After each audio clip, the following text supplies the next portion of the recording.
Tonight's speaker, Azim Khamisa, we met Azim in 2004 and at another conference, and he told a story which for me was awesome. Azim, he'll tell you a bit about his background, but as an international person, was born in Kenya and has lived in different countries. He's been in the States for maybe 35 years now. Has one of those, I would say, global backgrounds, and has been able to take, if you've read a little bit about his situation, take what would one of those extraordinary personal tragedies and live with it in a way that takes a principle of forgiveness, you might say, and the energies that go there with, and I would say, maybe he wouldn't, but had a transformative effect on him as a person, on the people that he works with, and on the organization he's built. So I think we have a marvelous opportunity tonight to be in the presence of an unusual and extraordinary man. So, Azim Khamisa, thanks for joining us.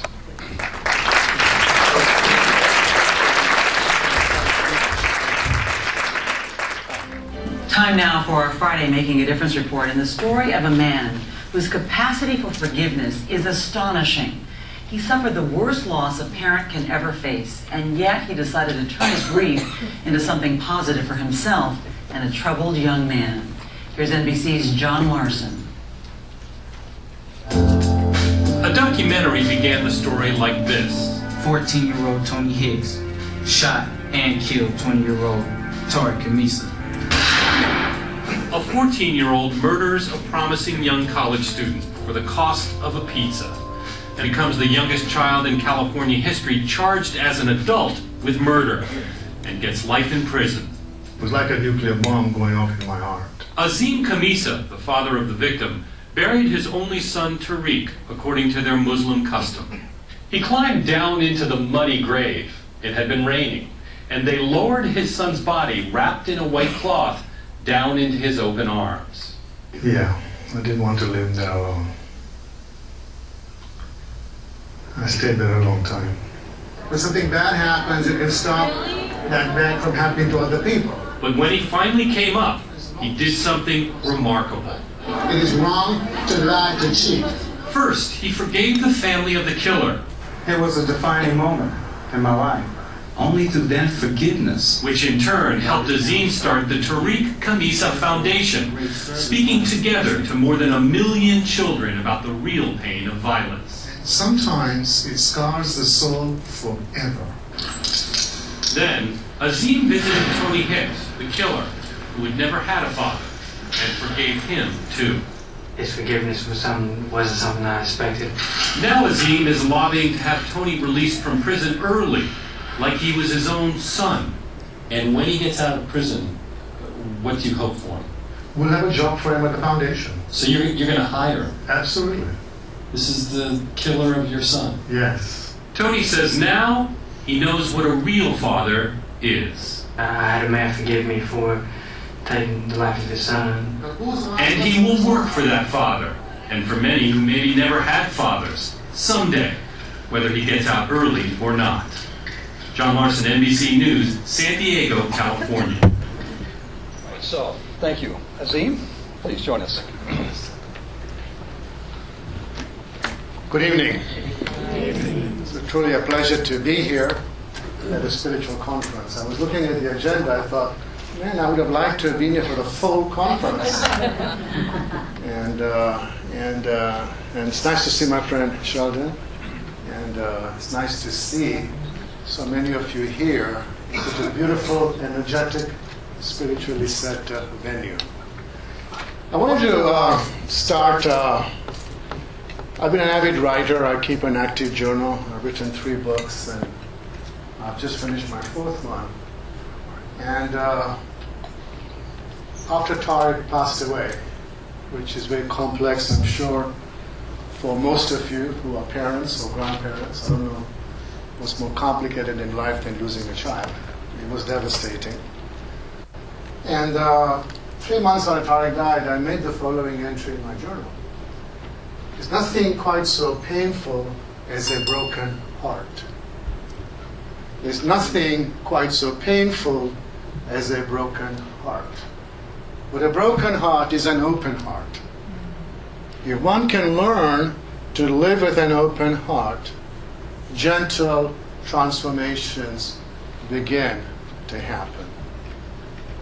And I think as you explore that we're entering the Aquarian age, I think it is going to be one where you have to transcend the intellect, which is the mind, and also you have to transcend the emotion, which is the heart.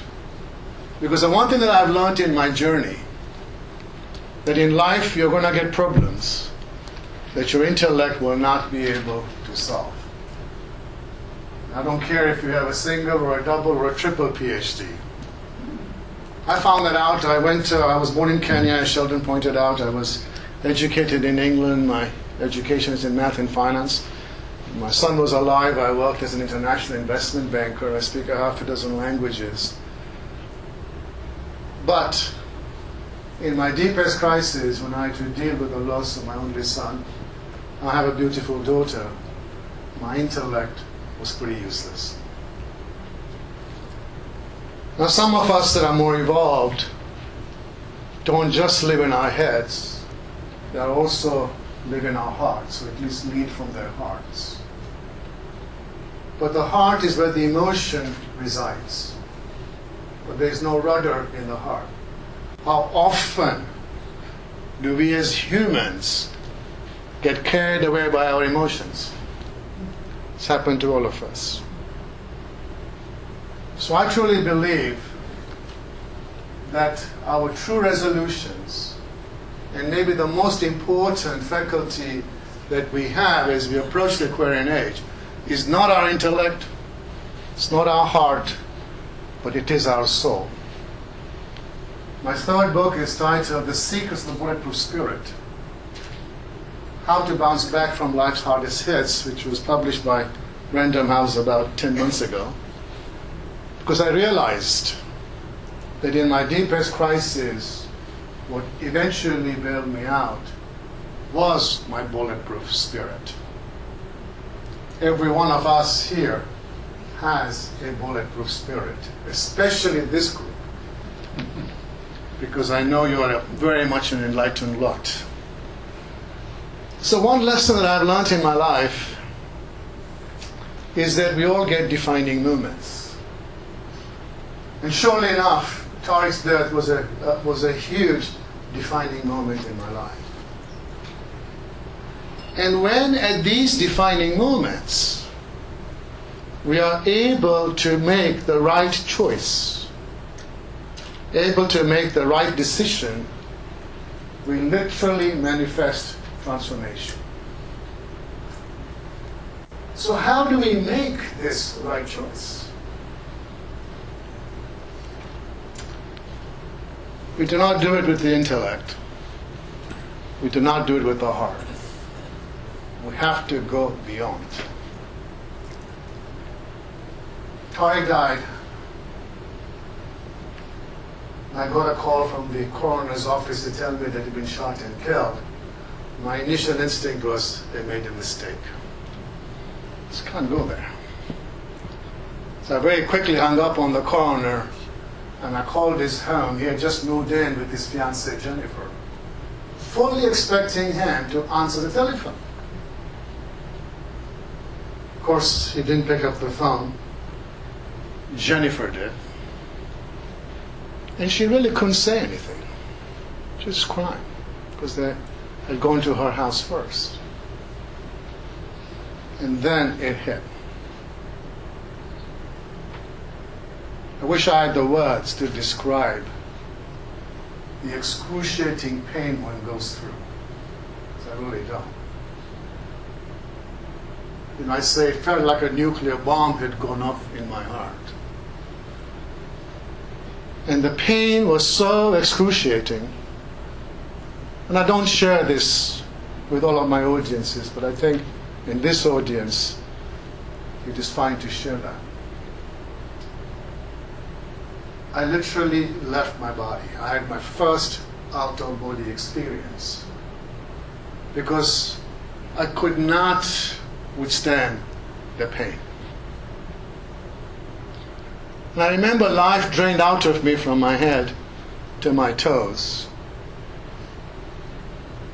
And I left my body and I went in the loving embrace of God. And He held me in an embrace for the longest time. And when the explosion subsided, He sent me back into my body with the wisdom that there were victims at both ends of the gun. And I didn't realize it at that time. So I was totally devastated. I live by myself. I don't have a family in San Diego. My family lives in Vancouver, Canada. My brother lives in Seattle.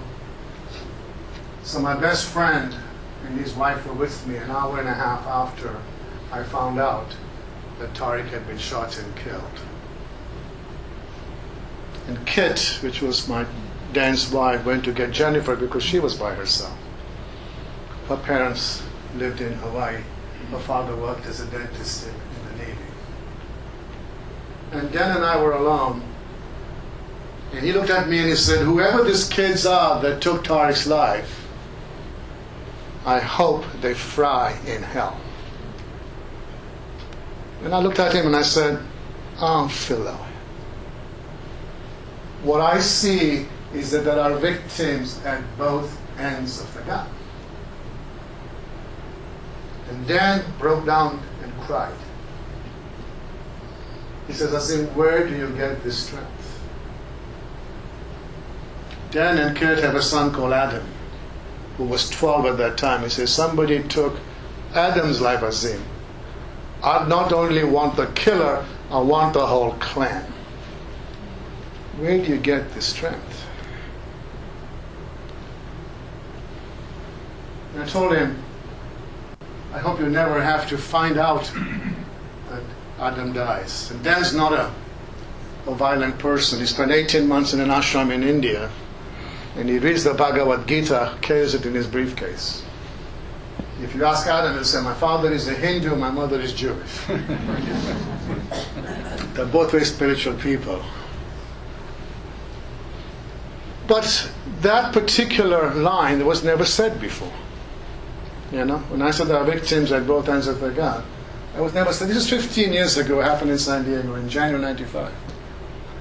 I mean, the stories had a lot of media, and every major newspaper, pick one, New York Times, Washington Post, People magazine, they've all, when they write about my story, they always put the quote that there are victims at both ends of the gun. I did not know much about gang violence in those days, because I worked primarily in the financial industry, primarily in the international financial industry, regularly flying from London, chain suitcases and go to Tokyo. And then after Tariq passed away, I remember it literally took all of my willpower to climb out of bed. There's no energy. But since he was murdered senselessly by a gang member, I wanted to understand why our kids join gangs. And the answers I got horrified me. It was a huge problem. I'm sure some of you that understand youth violence, the second biggest cause of losing kids. We lose a child to automobile accidents every 15 minutes. 75 kids every single day in our country get shot. 16 die, the others end up in wheelchairs. If that was not a travesty, another 237 kids are arrested for violent crime every single day. I'm talking kids, ages 12 through 18. It's a huge loss.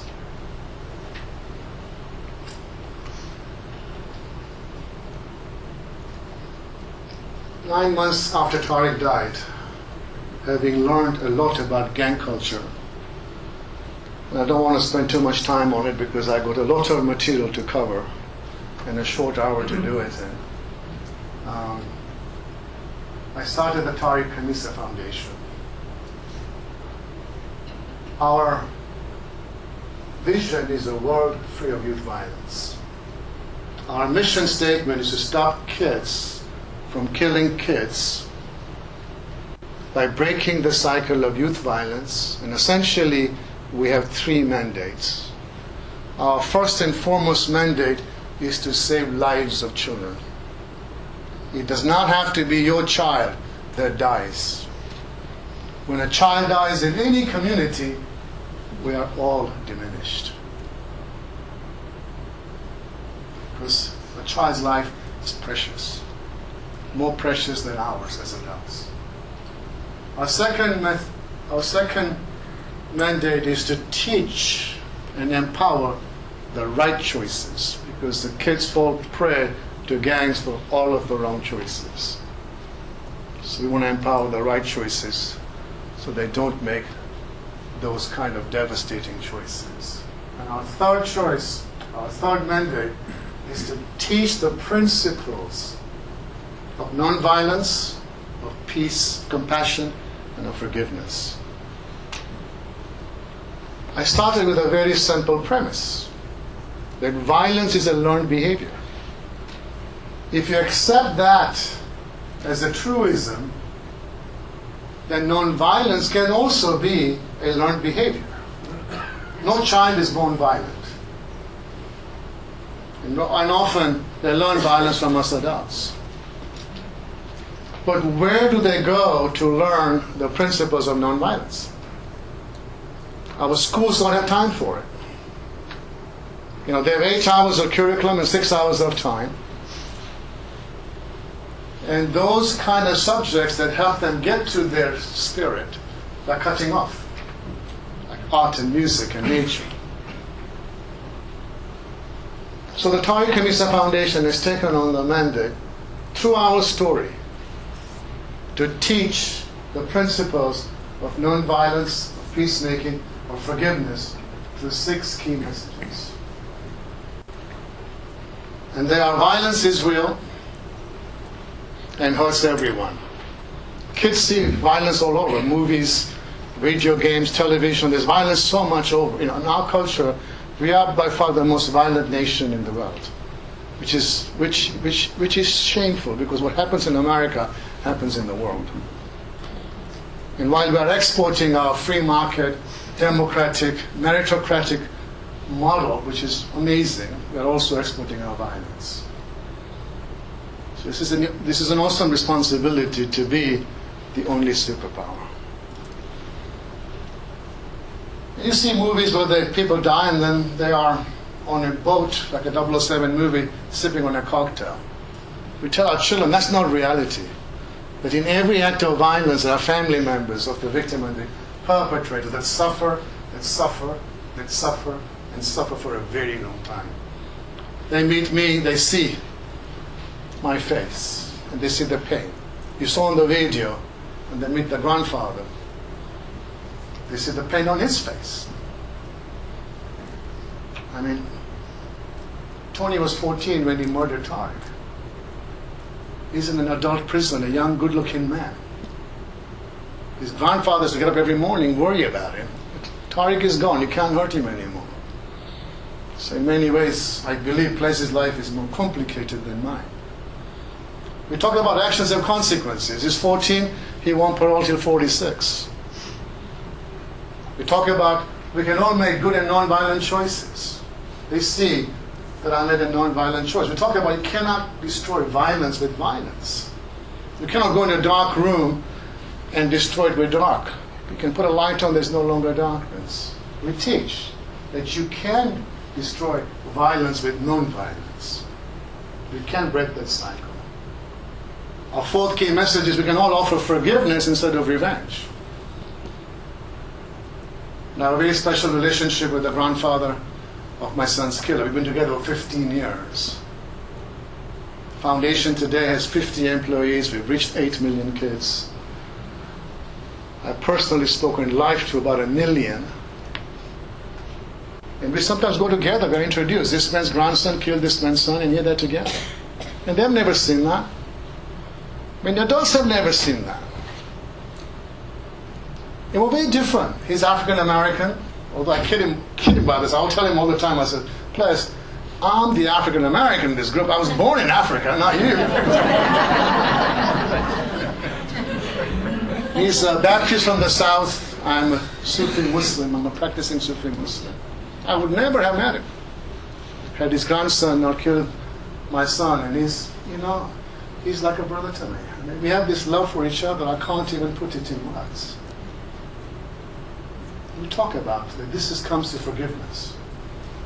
We talk about everyone, including you, deserves to be treated well. I don't get this racism that we seem to be so obsessed with racism. I think this may be something else as we enter the Aquarian age, that we need to understand that it's going to have to be very inclusive. And I have these forms, and I come into the country, you fill these forms about race, and the choices are Hispanic but not white.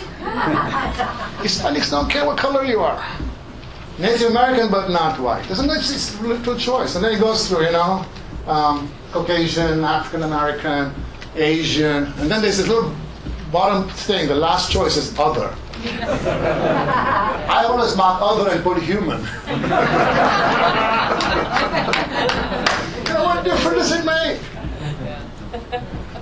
Unless we get to that point that we're one human race, we don't have a prayer, right? And I'm glad we don't all look the same. And we get this point across to the kids. Everyone, including you, deserves to be treated well. America is a melting pot. In Southern California, they speak 138 languages. And we are promoting this concept. And they see Ples and I look very different. I mean, he has dreadlock that go down to here. We speak differently. And our last message, which is my favorite, is that from conflict you can create love and unity. I love symbology. In the Chinese symbology, the symbol for crisis has both, and crisis is a conflict, it's a very big conflict. The symbol for crisis has the symbol of danger and the symbol of opportunity. Because in a crisis, the danger is to create more conflict. The opportunity is to create love and unity. Conflict is not a bad thing. As humans, conflict will never go away. There's conflict between spouses, mother-daughter, father-son, business peers, and listless ex-wives, husbands, whatever. But in that conflict, there always lies that opportunity to create love and unity. And I believe that the answer of creating love and unity is through forgiveness. So how does forgiveness, the title of my talk is The Role of Forgiveness in High Performance Leadership, in building organizations or converting organizations to get ready for the Aquarian age. This is going to be a new paradigm. So how does forgiveness play an important part in an organization, or in a corporation, or in a non-profit, or even in a conference like this? Wherever there are humans, forgiveness plays a very important part. So 3 years ago, I met a very special lady who is a PhD in organization development, and she has a lot of knowledge about many of the change management models that are out there. And I've taken my experience as an international investment banker, because I have rich experience in business, and the work that I've done in my nonprofit, and we've created what we call a model that creates passionate performance at all levels. We've tested it at NASA, at universities, at corporations. And TKF is a living example of it. And this particular model is something that is a 2-day workshop. And I'm going to try and get it very tightly in so that we can also have some time for Q&A.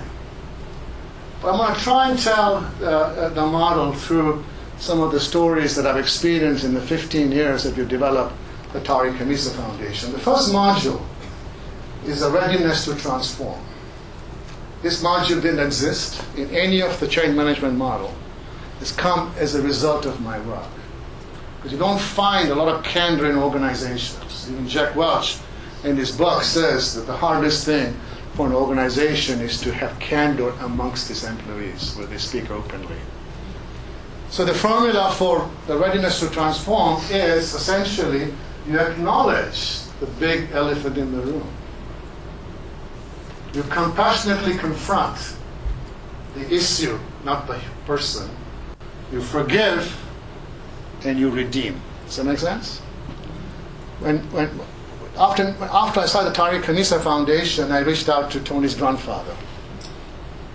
This is an example of the readiness to transform. Because you're working, remember now, not at the intellectual level, not at the emotional level, you're working at that transcendent level. I've coined a word called cellular, which should work well in this group.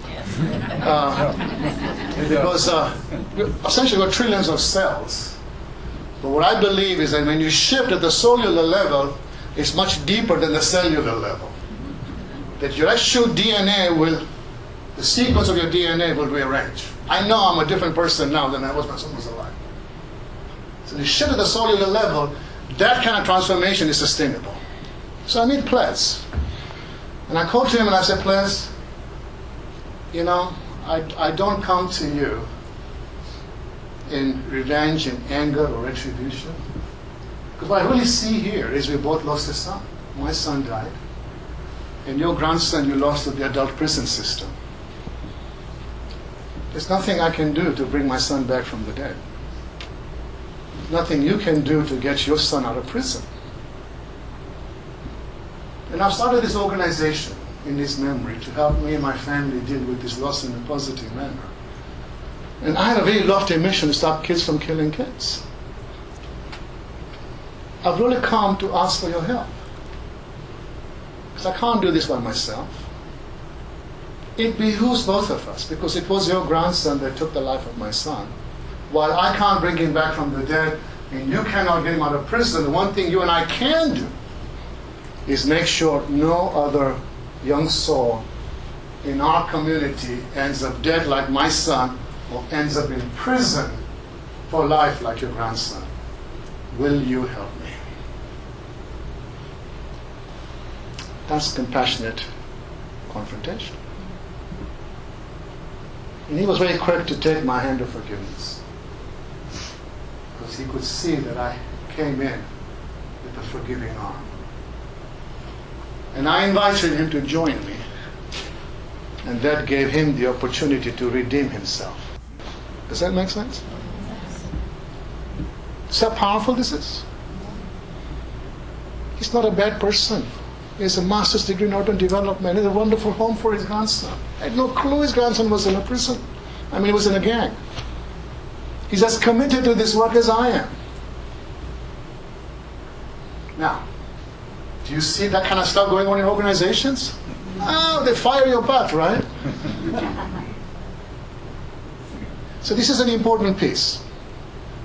The readiness to transform. And when you work at this level, you're working at that cellular level. And the basic attitude as you go through this particular module is to be open.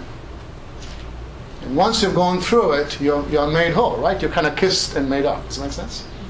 Now you can define your future. That's the second module.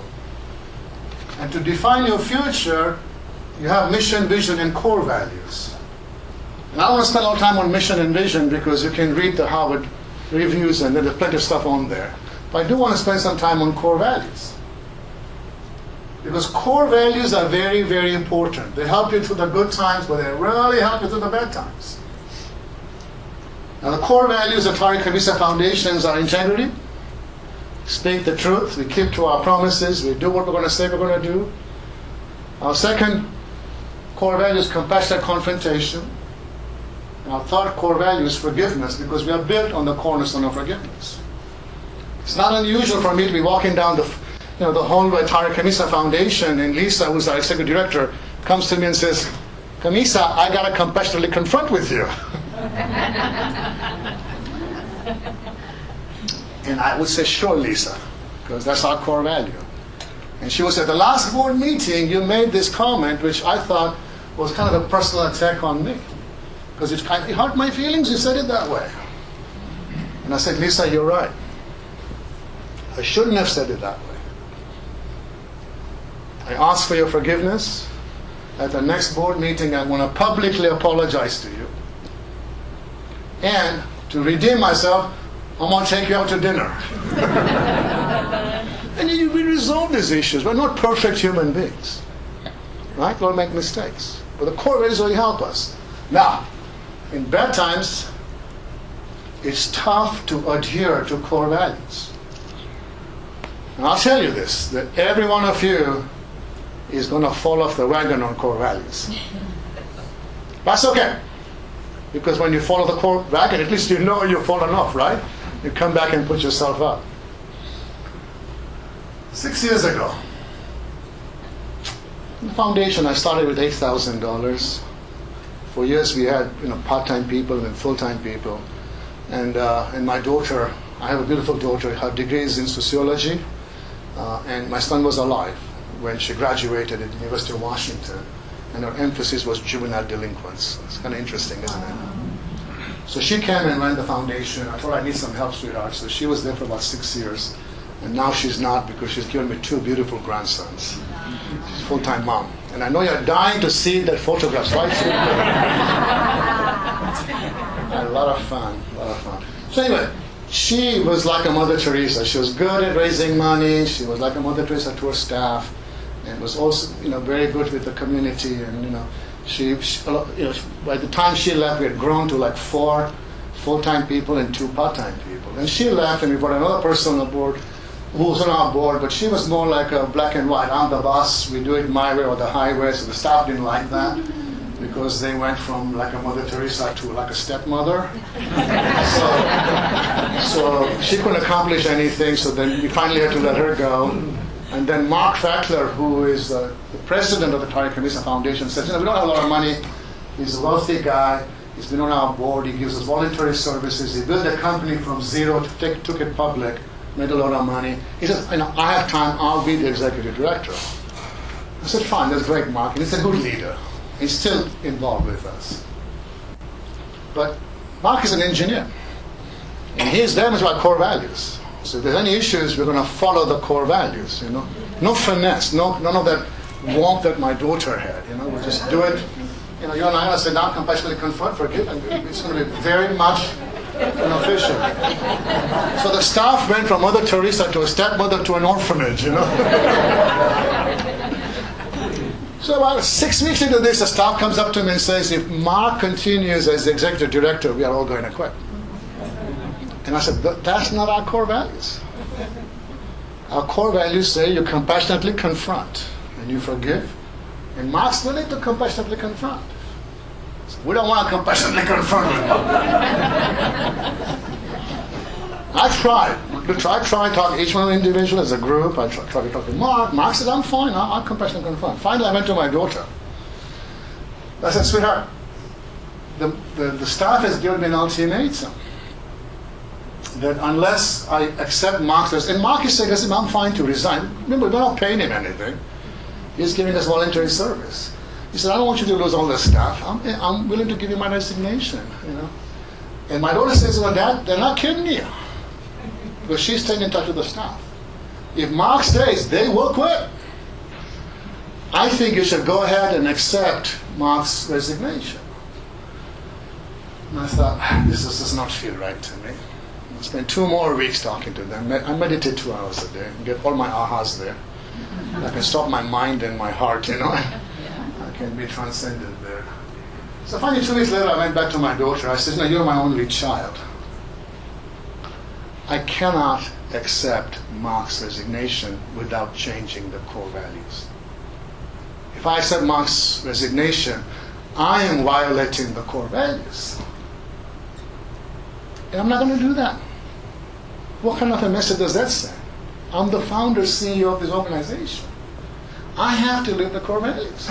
The staff is not going to live the core values. I don't want to go against your advice, but this is what I feel. And she said, Dad, you have to do what you believe. But all the staff, I said, either you will adhere to the core values, or if you want, you can all resign. And guess what? They all resigned. I had no staff. So it was me and Mark We brought Mark's bookkeeper in. I brought my assistant to come in. This lady that worked for us a while ago. For 3 weeks, we thought the ship was going to sink. This is 6 years ago. In 3 weeks, we had a full team in place. Today, we have 50 employees. And we all live our core values.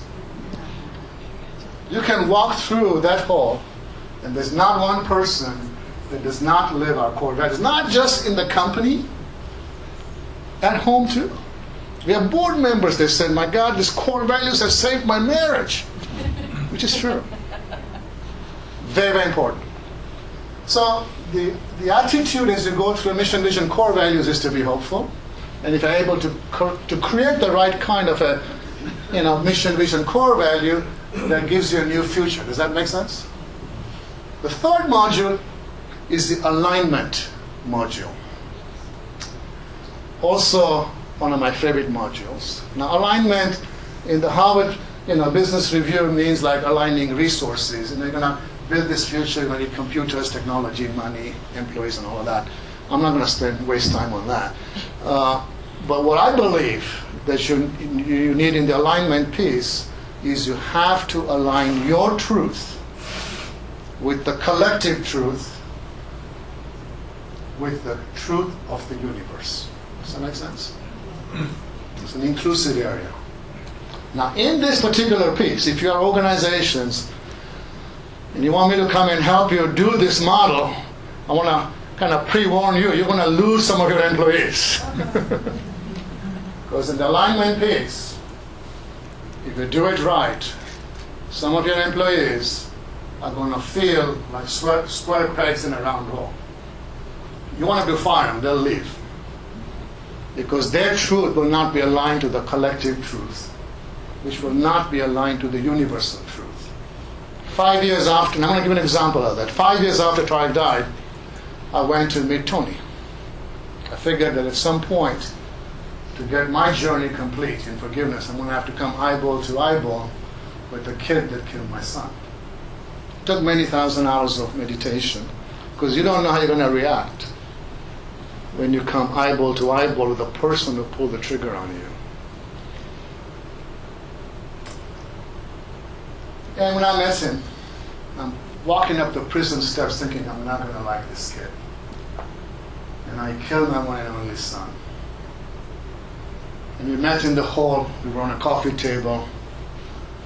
I was sitting closer to him than I am to Sheldon here. And I know he was the last person to see my son. There were some gaps in the story. I wanted to complete those.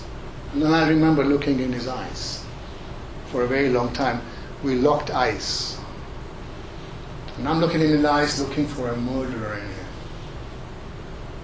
And I was able to climb through his eyes into his soul and touch his humanity. I did not see a murderer. I saw another soul. Much like you, much like me. Sure, he had done something very wrong. He had killed an innocent, unarmed human being. That does not make him inhuman. We've all made mistakes. And I was able to feel his humanity. And I told him, Tony, not only do I forgive you, I want you to know, when you come out of prison, you will have a job at the Khamisa Foundation waiting for you. Prior to that meeting, which was 5 years after tragedy, he would tell his grandfather, he calls Bless Daddy. He says, I'm going to die in prison.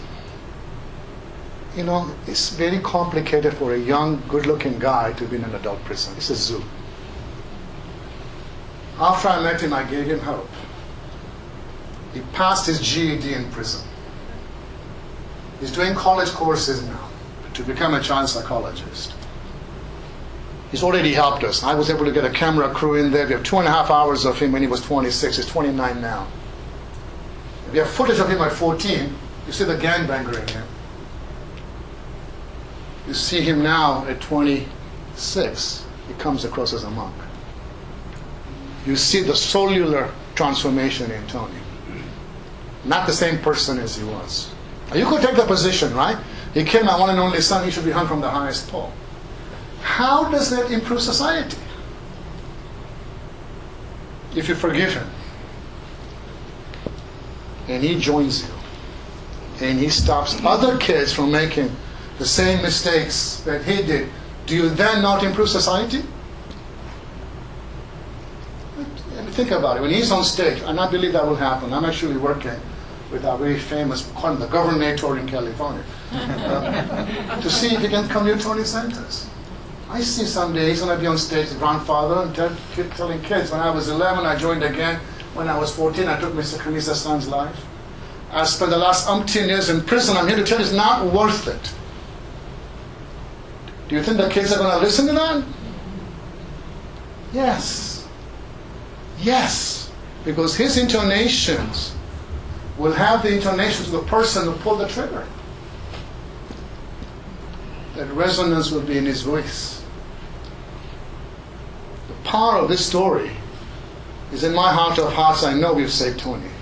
But think about how many tens of thousands of kids Tony's going to save. This is huge. And this is what the Aquarian Age is about. It's this inclusiveness, it's this alignment piece. When I was able to see that I'm fully aligned as a human being to Tony, that we're not separate, we are one, and the universe supports that. That's the alignment piece. And once you achieve that kind of alignment with your team, guess what?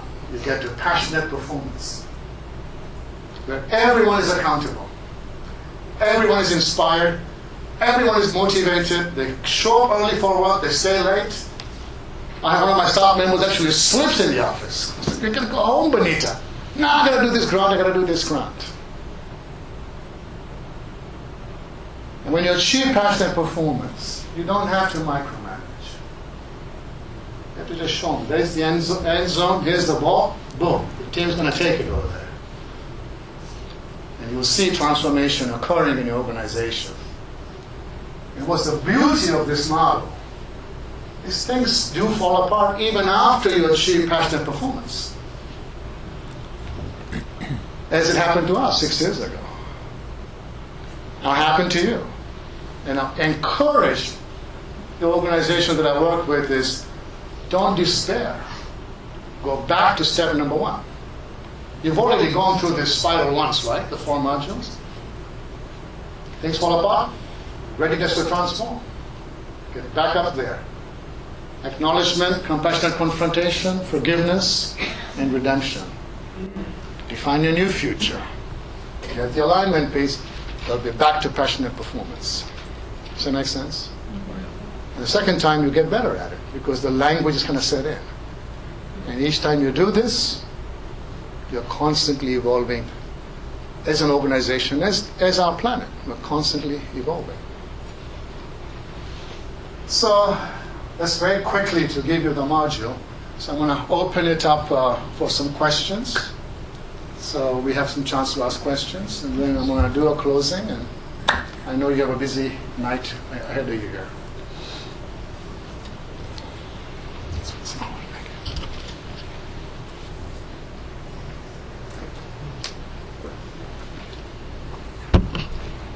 Yeah, we'll go over here first. Yeah.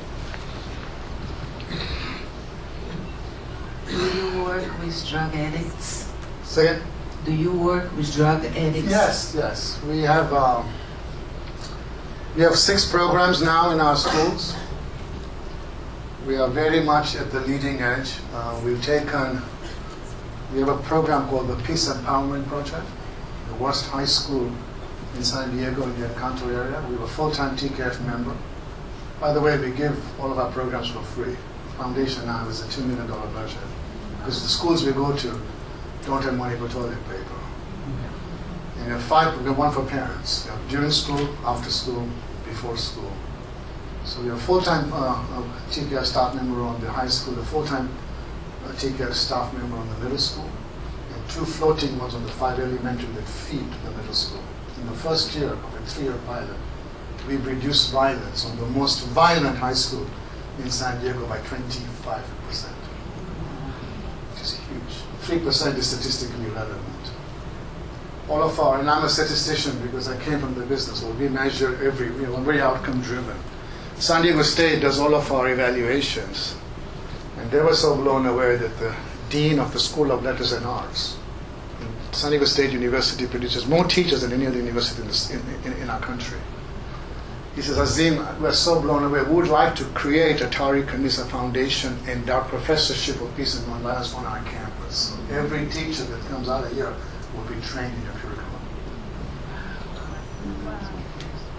And I just wrote a letter. And I have over 100,000 letters from kids. Every time I go to school in the street, kids will write. And I got one that I read on the plane here. It was like 2.5 pages. I'll never take drugs. I'll never join a gang. I'll stay in school. I want to support my family, you know. I mean, it just went on and on and on. They're so thirsty for this knowledge, you know. Your work is limited to America or is international? I speak all over the world. I speak, I was in Switzerland twice last year, Australia for the 4th time. Spoke in Canada. Going to Mexico next week. But the foundation primarily concentrates in Southern California. We do programs other ways, but we can't do all of our 5 programs. And I speak by myself. Sometimes players will join me. Eventually, we want to bring our programs to every classroom in the country, but it takes money. It's very difficult to raise money for all classrooms. We're hoping that we will eventually be funded by the education system. It's not expensive. We can do all of our programs, 6 programs, for $250 a kid a year. We spend $7,000 a year for free education. Public school is free in America. If we spend $7,250, we can do in every classroom. It costs $100,000 a year to incarcerate kids. And we can save a lot of money there. You don't have to be an investment banker to know $250 better investment than $100,000, right? Prison sentence goes for a very long time. So we're eventually going to hopefully get the attention of the education that will be funded through the education system. Then I can expand it. We have the programs, we have the outcomes. And we have, I believe, the solution to end youth violence through our 6 principles.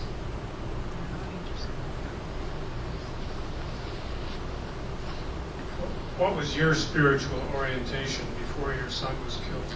I am a Sufi. I'm a Muslim. Sufis are essentially metaphysical, much like the group here. You probably have read Rumi. Have you read Rumi?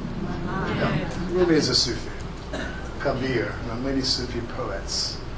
We're not fundamentalists, in the sense they're fundamentalists in the Muslim world, in the Christian world, and the Jewish world. And then you have the metaphysical, the non-fundamentalists, which is a smaller group. So interesting, I was at Berkeley giving a talk, and this guy, he talked, he was a professor of Islam. He says, I don't get fundamental. He says, it's not much fun. It's not very mental. So he says the meaning must lie in the middle syllable, da.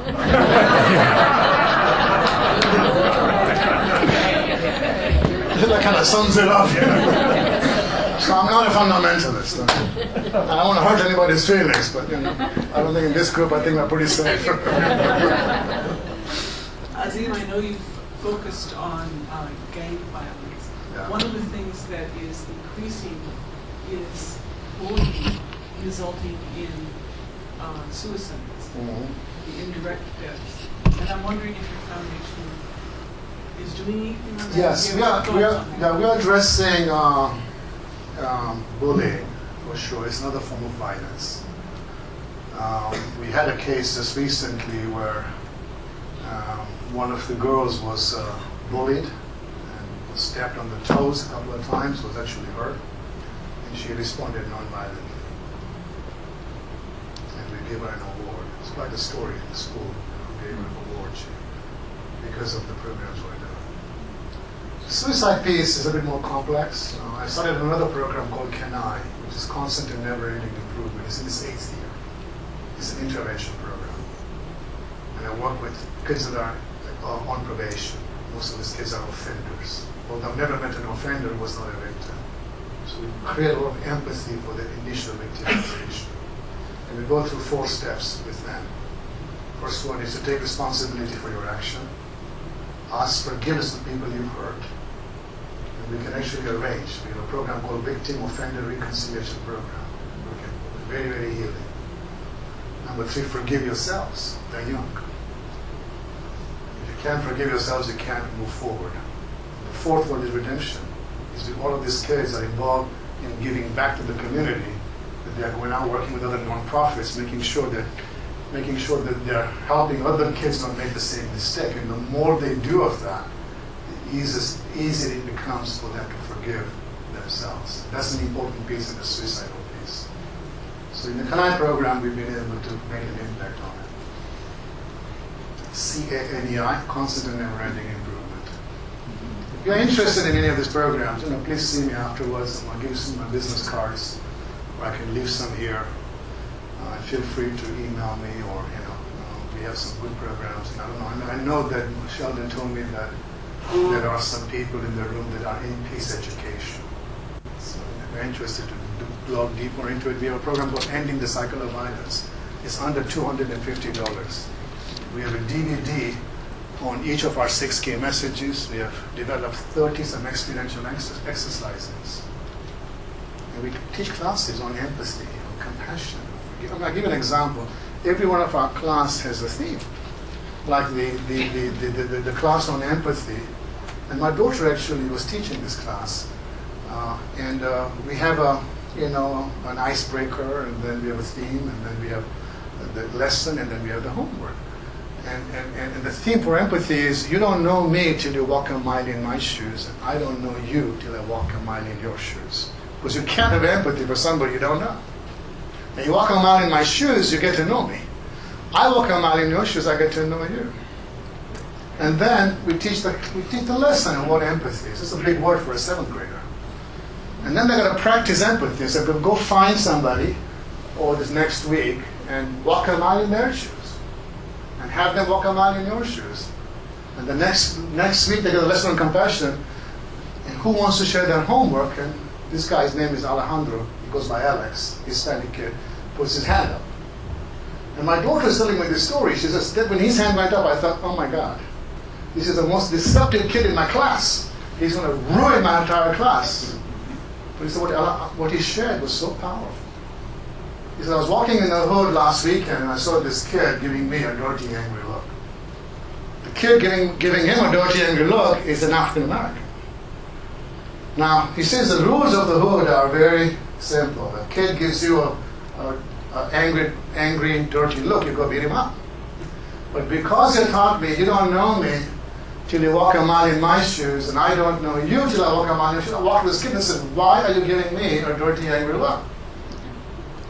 So what did the kid tell you? He said, I'm not giving you a dirty, angry look. I'm angry because my brother was shot and killed last night.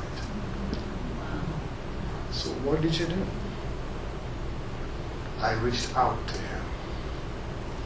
I held his hand.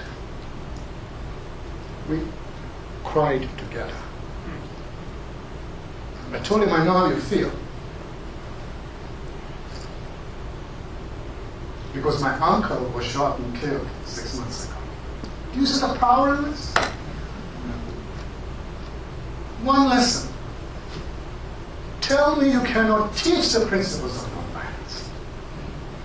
And Alex walks the hood every weekend, not last weekend, right?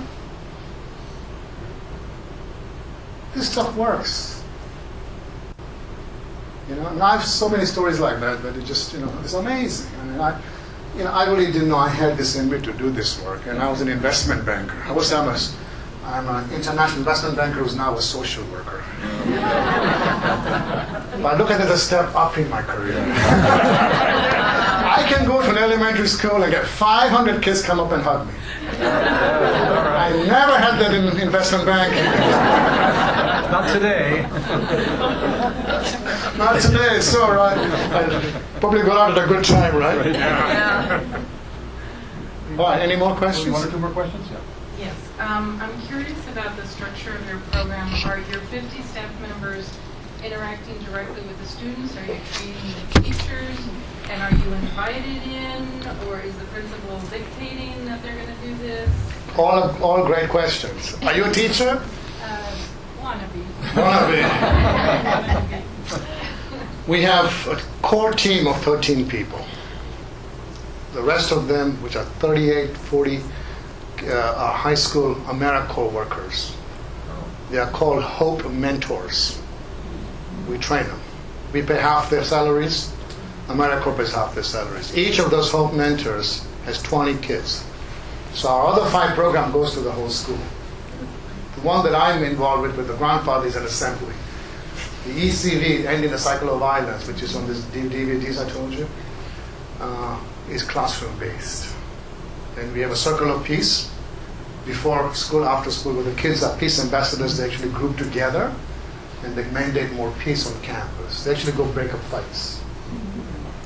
Sometimes they preempt fights. We're getting that now, which is amazing.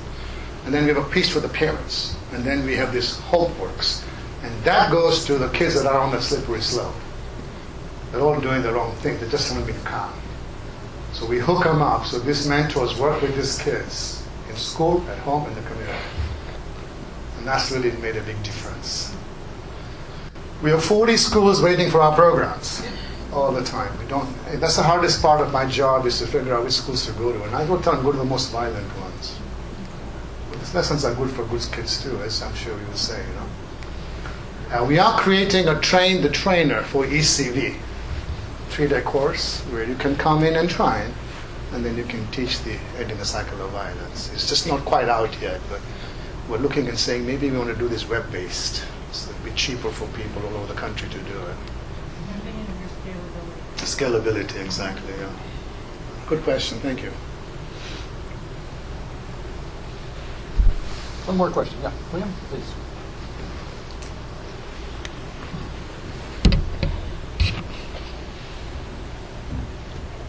I live in Washington, D.C., and gang violence there is pretty well known. I was wondering, because a lot of these kids are left to raise themselves, and I was wondering at any point during the program, has there been any effort made to maybe reconnect them with parents or mentors that they would help in the healing process? Yes, absolutely. We are in both the programs, the Foundation and the Kanai programs. One of our goals is reunification. But sometimes we find that it's not the ideal interest of the kid to go back to the environment, because sometimes a lot of these kids, I've met many gang members come 4th, 5th generations. And we have a panelist actually that we use some ex-gang members as panelists now that work with us. And his grandfather started the gang called the Dukes in Chicago. But he was very talented in math. And he spent most of his summers in the juvenile prison, juvenile hall. But the only visitor that came to see him was his math teacher. And said, well, why, you're so talented, his name is Andre. So when he's on our panel, he tells the kids, and eventually I decided the role models I had were not sitting on the dinner table. They're still gangbanging. All my uncles, my brothers, my father. But I decided to listen to the math teacher. He's a chemical engineer, investment banker, lives on the golf course in La Costa in San Diego. 3 kids. So I love my family. Doesn't mean you got to follow. So, we try and get the kids to kinship sometimes, or if not, we refer them to the foster parents, we make sure that they are connected. Every time we do this program, we find out things going on in their homes that even the school did not know about. It creates a safe environment. Kids can openly know it. All right, and to keep us on time, I told Sheldon I'm gonna, finish with a dessert here. So I wanted to do this close. It was inspired. It's the basis of my 4th book, which is called From Fulfillment to Peace. It was molded to forgiveness to fulfillment, because I'm very fulfilled with this work. Probably that comes through, right? and now I've written a book of Fulfillment to Peace. And the basis of this the book was written, this particular quote I wrote in my journal was inspired by the 9/11 tragedy. Everybody in this room knows exactly where they were on 9/11, which is heavy on all of our hearts. A little heavier on my heart because I am a practicing Muslim and the offenders of 9/11 were Muslims. I can assure you it's not the faith, because the same faith helped me to get to forgiveness. It's politics. And that's a separate conversation. So that kind of threw me into very much into an introspective mode. And after several weeks, what came out of me was this quote, which I call my peace formula. And it starts like this: sustained goodwill creates friendship. Now that ought to be obvious, because you don't make friends by bombing them, right? You make friends by extending goodwill. Right? So it starts this: sustained goodwill creates friendship. Sustained friendship creates trust. Sustained trust creates empathy. Sustained empathy creates compassion. Sustained compassion creates peace. Does that make sense? My peace formula, okay? Goodwill, friendship, trust, empathy, compassion, peace. But people ask me, how do you extend goodwill to the person who murdered your child? I tell them you do that through forgiveness. As it's evident, it worked for me. It worked for my family. What's even more miraculous, it worked for him. It worked for his family. It can work for you, and you, and you, and you, and your families. It can work for the United States of America. Indeed, it can work for the world. So my sisters and brothers, what I want to leave you with is that I believe that peace is possible. How do I know that? Because I am at peace. Thank you so much. Have a good day.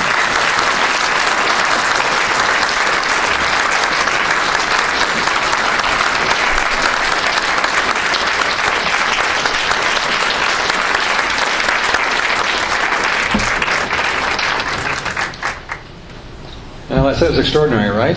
Yeah. All right. Azim, thank you. That was remarkable. Thank you.